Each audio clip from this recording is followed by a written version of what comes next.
Hello YouTube world again. Thank you so much for coming back to my channel.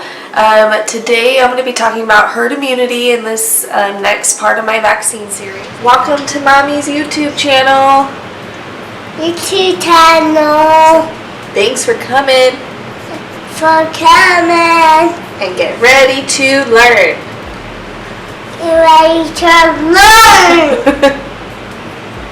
Right, so like I said, I'm going to be talking about herd immunity today, and I titled this video, "Why Do You Care What I Do With My Child?" because herd immunity is so important, and what a lot of people may not know is that with vaccines, your choice to not vaccinate directly does impact other children. So you might remember that I have a 2-year-old son, and yes, please pray for me. It's been a struggle lately. But typically I don't care what you do with your kid. If you rub them down with essential oils or give them Motrin, let them eat Mickey D's every meal or feed them whole grain sprouted quinoa, take him to the doctor or take him to a witch doctor, I don't care. Your decisions don't affect me and my family, so do as you please. However, with all that said, your choice to vaccinate or to not vaccinate does impact my family, and that's what I'm going to be talking about today. So this is where herd immunity comes into play. It's also known as community immunity. Say that 5 times fast. Most of you might have heard of it, but may not know exactly what it does or what it means. Simply put, if about 80% of a community is immunized against a certain disease, then that community has enough immunity to prevent the spread or an epidemic of that illness. I say about 80% because it can range depending on the disease. This is not to say that if at least 80% of the community is immunized, not a single person will be infected, but I'll go into that in a minute. Vaccines were created with the purpose of protecting entire communities, not just a single person. How cool is that? One of my favorite things about getting myself and my family vaccinated is knowing that I'm helping to protect lots of people, especially those that can't be immunized. The nurse in me loves that I get to help people in that way. So how exactly does herd immunity work? When an individual that is immune comes into contact with a bacteria, that bacteria cannot survive in their system, therefore the person doesn't have the ability to pass it on. Thus the bacteria is rendered useless and does not spread. So cool, right?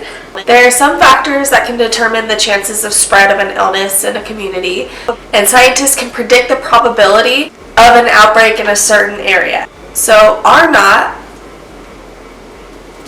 is the potential of spread of a disease in a certain area. Basically, it is the number of recurring cases in a susceptible area. When this number is less than 1, the chances for spread are low. And greater than 1 increases the chances of spreading a disease and also increases the difficulty of controlling an outbreak in a given area. The higher the R0, the higher the immunity percentage is needed to control an outbreak, to prevent an epidemic in a community. In 2010, the World Health Organization determined that the measles should be completely eradicated, but several factors have contributed to this not happening, despite the fact that an effective vaccine exists. The R0 of measles is 12 to 18, which means one infected individual has the ability to spread the disease to 12 to 18 people if the percentage of vaccination is less than 90 to 95%. Measles is so highly infectious that we need greater than the recommended 80% community immunity. Because we have herd immunity, not every single person in a community needs to be vaccinated. Not everyone can get vaccinated. There are plenty of reasons why someone shouldn't be vaccinated.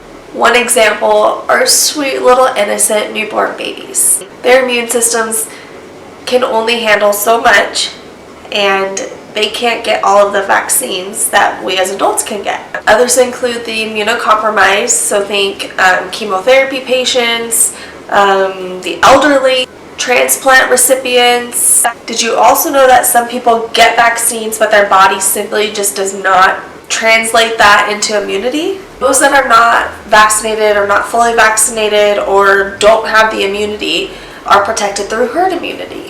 However, as more and more people are choosing not to vaccinate, it puts those people's lives at risk. So you might have the question, if we have herd immunity, why do I need to get vaccinated? Why can't I rely on the herd immunity? Vaccination alone gives the highest level of protection for the individual. What is currently happening in the US is people are choosing not to vaccinate for whatever reason, and our herd immunity is lowering, putting all of us, especially those that cannot be vaccinated, at risk for contracting vaccine preventable illnesses. Herd immunity isn't a guarantee to prevent infection. And even more so, those that tend to not vaccinate tend to group in smaller communities, increasing their risk of spreading the communicable illnesses amongst each other. I think I'll end the video here because I did talk about a lot of things that can be a little bit confusing, especially RNOT, which going through nursing school, studying for my master's, I've never even heard of RNOT. So I hope you learned a lot. I hope you want to come back again.